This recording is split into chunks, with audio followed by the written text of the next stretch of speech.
हे जाड़ा में पारा नियर का गली के चक्कर काटता रो आवाना नहीं क्या बात। भोजपुरी की ट्रेंडिंग स्टार का जन्म खेसारी लाल यादव का मात्र 8 घंटे पहले गाना आता है। अभी मजा आएगा ना भिड़ो। और उस 8 घंटे में आप उसका रिकॉर्ड देखिएगा ना, आपका भी माथा हिल उठेगा कि ये गड़बड़ है बाबा। क्या रिकॉर्ड बनाए हैं खेसारी लाल यादव। मतलब इतना कम समय में गाना ट्रेंडिंग में ला देना वो खेसारी लाल यादव ही कर सकते हैं। भोजपुरी का दूसरा कोई भी कलाकार ऐसा नहीं कर सकता है। किसी नए कलाकार के साथ गाना लाए और वो ट्रेंडिंग में चला जाए। ऐसा भोजपुरी में कोई नहीं कर सकता है। इकलौता ऐसा स्टार है भोजपुरी में, घंटे भी आए हुए उस गाने को हुआ होगा ना तो वो ट्रेंडिंग में चला जाता है, जिसका नाम खेसारी लाल यादव है। अगर आप खेसारी लाल यादव का डाई हार्ट फैन है तो इस वीडियो को शुरू से अंत तक वॉच कीजिएगा। और चैनल पर नए आए होंगे तो वीडियो को लाइक और चैनल को सब्सक्राइब जरूर कर लीजिएगा। सब कुछ बताऊंगा, वीडियो को शुरू से अंत तक देखिएगा। तो सबसे पहले अगर इस गाने की बात की जाए, आज से कुछ दिन पहले ये वाला गाना आया था।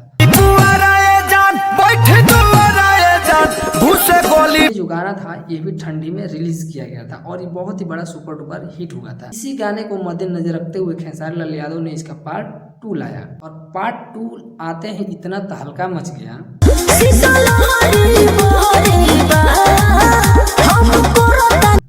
मात्र 4 घंटे में ही ट्रेंडिंग में चला गया और वो भी नए कलाकार के साथ जब गाना लाए तब। दीवाल फाड़ने के लिए 60 दबाए पिछुआरी आवे खातिर 100 नंबर दबा दे।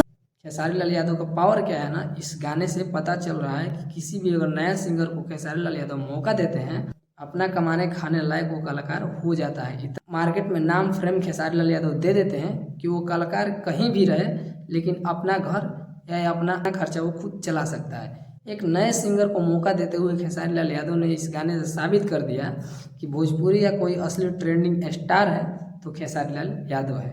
दूसरा, भोजपुरी में ऐसा कोई भी ऐसा स्टार नहीं है जो एक नए सिंगर को मौका देकर और 4 घंटे में गाना ट्रेंडिंग में ला दे। ऐसा भोजपुरी में अभी तक कोई कलाकार अभी तक नहीं नहीं है। चाहे वो कितना भी अच्छा गाते हैं लेकिन 4 घंटे में गाना ट्रेंडिंग में लाना सबके बस की बात नहीं है। सो आपसे रिक्वेस्ट करता हूँ, अगर वीडियो यहाँ तक देखें तो एक शेयर और एक लाइक जरूर कर दीजिएगा। मिलते हैं किसी नेक्स्ट वीडियो में, तब तक ले जय हिंद, जय भारत।